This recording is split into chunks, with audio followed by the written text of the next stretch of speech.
Assalamualaikum warahmatullahi wabarakatuh.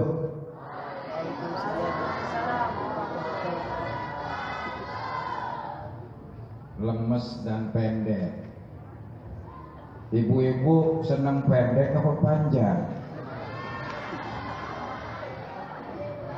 Yuk sekali lagi yang keras dan panjang jawab salamnya. Assalamualaikum warahmatullahi wabarakatuh.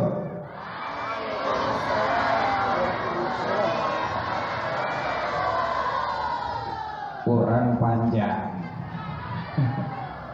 Yuk sekali lagi, biar semangat, biar menggelegar di angkasa, menembus cakrawala hingga turun berkah dan rahmat Allah di tempat ini. Amin. Assalamualaikum warahmatullahi wabarakatuh.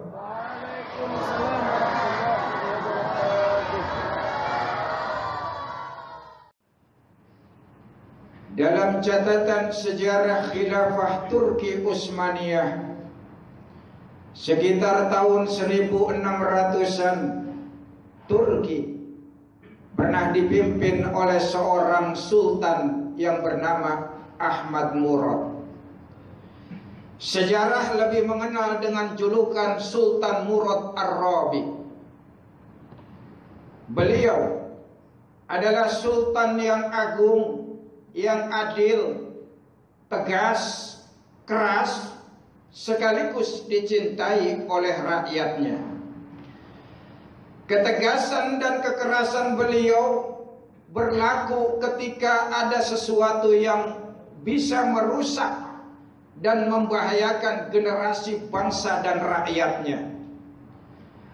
Karenanya hadirin, beliau sangat melarang keras bagi siapapun untuk mengkonsumsi tembakau dan minum-minuman keras.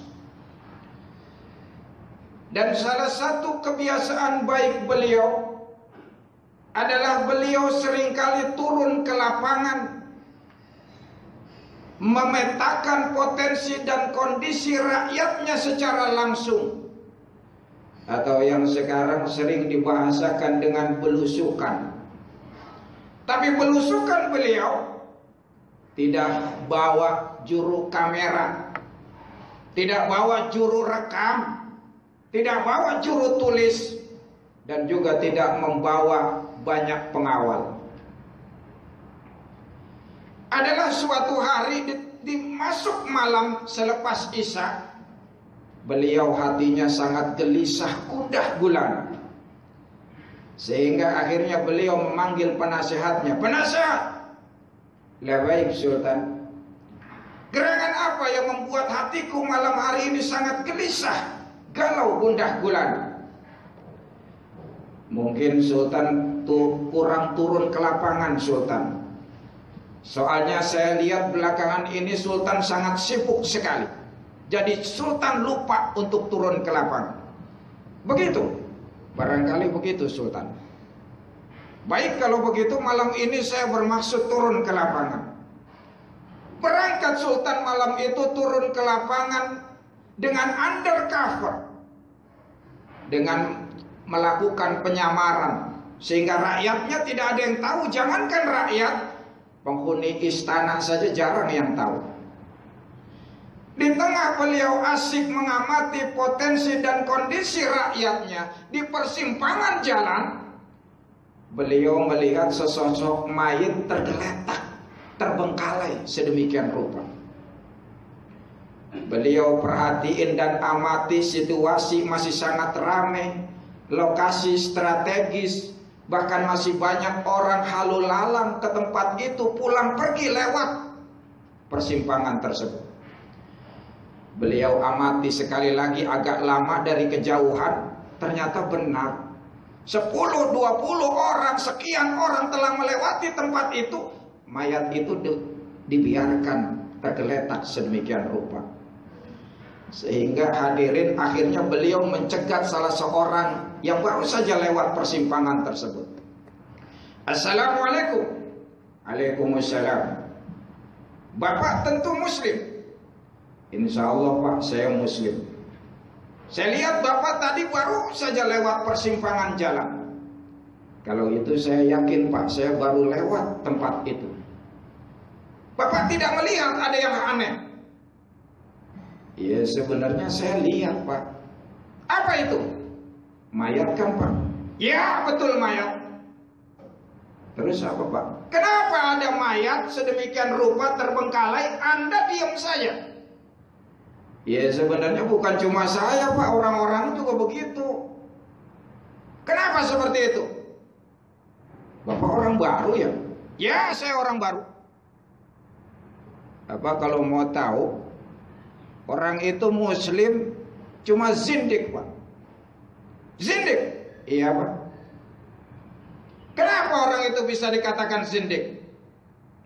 Orang itu terkenal di kota ini Pak sebagai pemabuk berat. Bukan cuma pemabuk berat, dia pezinah kelas ulung Pak. Pezinah? Iya Pak. Tapi bukankah dia masih termasuk umat Rasulullah? Ya lempengan situ sih benar Pak. Berarti kita masih punya kewajiban untuk mengurus jenazahnya. Bapak aja dah Pak, saya mau geli ngurusnya Pak. Jangan begitu Mas. Enggak Pak, saya enggak mau Pak.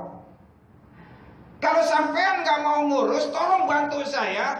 Tunjukkan saya di mana rumah jenazah ini Mas. Tentu jenazah ini punya rumah. Ya punya Pak. Sampean tahu? Saya tahu persis alamat rumah orang ini Pak. Kalau begitu tolong bantu saya, anterin saya kemana rumah mayat ini. Tapi nganterin doang ya Pak, selepas itu saya pergi. Ya silakan. Dianterin akhirnya sama orang laki-laki itu sampai rumah tersebut. Orang laki-laki itu langsung balik badan, langsung pergi meninggalkan Sultan. Tinggal Sultan bersama jenazah tersebut. Assalamualaikum. Sultan memberi salam terhadap penghuni rumah, dijawab waalaikumsalam. Pintu terbuka, ternyata sesosok wanita melihat jenazah tersebut. Wanita itu langsung memeluk, merangkul histeris sambil kemudian berkata, rahimakallah ya waliyallah, rahimakallah ya waliyallah, asyhadu annaka minas sholihin.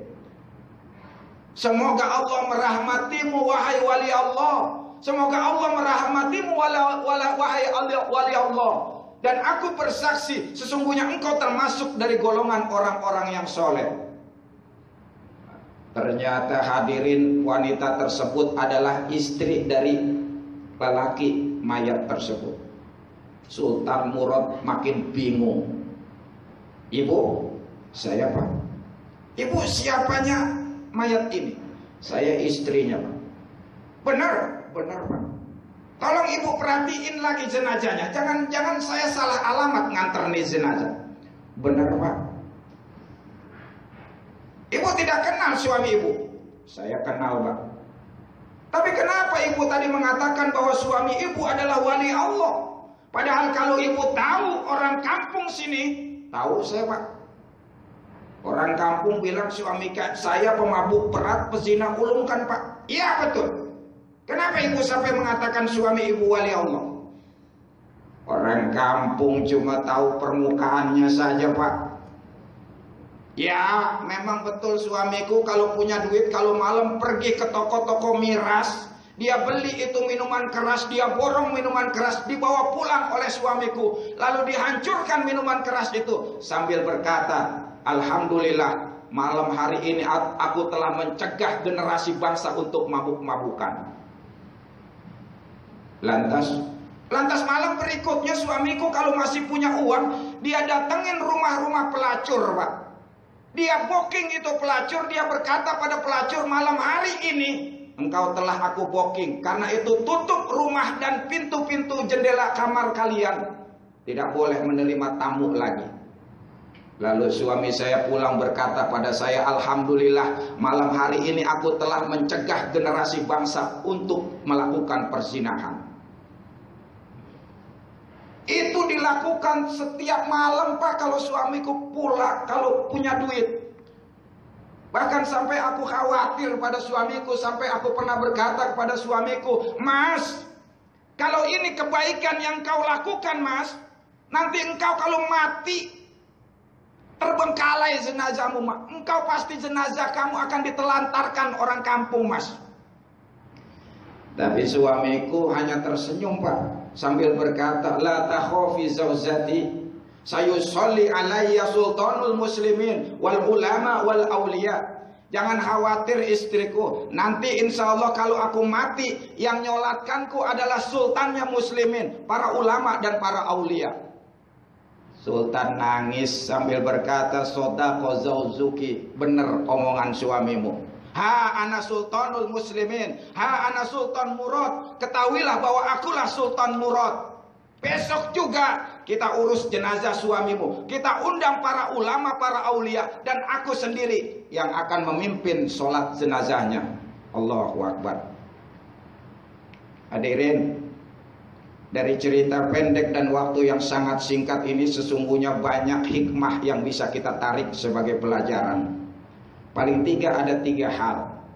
Yang pertama, demikianlah kita selaku muslim dan mukmin seyogianya menutup amal kebajikan kita serapat mungkin.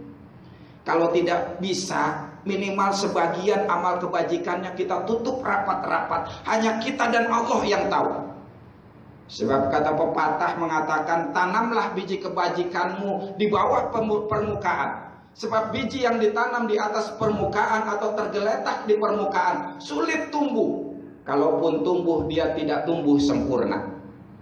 Jangan khawatir dengan celaan dan image orang lain. Jadilah tanaman yang berbuah, jadilah pohon yang berbuah. Dilempari batu sesering mungkin, engkau tetap memberikan buah terbaikmu. Ini yang pertama. Yang kedua adalah menyeru pada yang ma'ruf dan mencegah yang kemungkaran adalah merupakan tugas kita secara kolektif. Allah Subhanahu wa taala berfirman, kuntum khairu ummatin ukhrijat linnas ta'muruna bil ma'ruf wa tanhauna 'anil munkar wa tu'minuna billah. Kalian adalah umat terbaik yang menyeru kepada yang ma'ruf dan mencegah kepada yang mungkar. Karena itu hadirin, tugas mencegah pada yang mungkar dan menyeru pada yang ma'ruf adalah tugas kita semua secara kolektif. Bukan hanya tugas ulama, bukan hanya tugas kiai, bukan hanya tugas ustaz. Kita semua punya tanggung jawab kewajiban itu. Siapapun kita sesuai dengan kapasitas dan kemampuan kita. Mudah-mudahan dengan begitu kita masuk dalam golongan umat yang terbaik. Yang terakhir, kita tidak boleh melakukan berburuk sangka. Kita tidak boleh bersuudzon pada orang lain. Berprasangka adalah penyakit yang sangat ganas. Berprasangka adalah sifat dan penyakit yang sangat berbahaya. Iyyakum wadzanna, fa inadz dzanna akdzabul hadis. Hati-hati, jauhi berburuk sangka, karena berburuk sangka adalah seburuk-buruknya ucapan. Bahkan Rasulullah bersabda, khoslatani laisa fauqahuma syai'um minasyarr. Ada dua perkara yang tidak ada perkara lain yang paling buruk dari dua perkara ini.